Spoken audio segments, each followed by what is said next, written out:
Hi, and let's first understand the MVC architecture.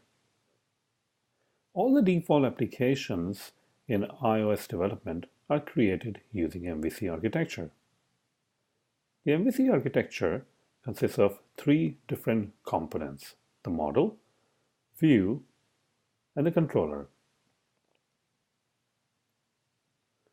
The model represents the domain objects in your application. Now, those domain objects can be representing a customer, but they can also be representing a vehicle. It really depends on type of the application that you're building. View. The view is something that a user sees on the screen. This can be an iPhone screen, which is the display of a vegetable listing for a vegetable gardening app, or this can be a listing of their personal items. But it's not only limited to iPhone. Apple Watch, iPad, Apple TV, anything that the user can interact with and sees is considered a view.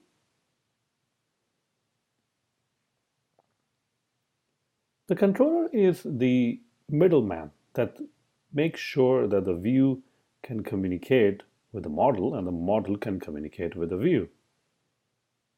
You can also think of a controller as a conductor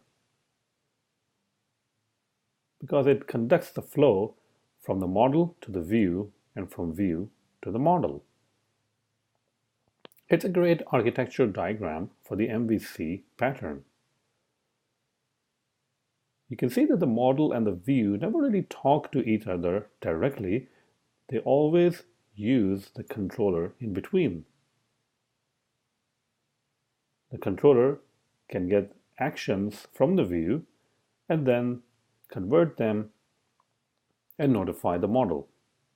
If the model changes, the controller gets those notifications and it can update the view.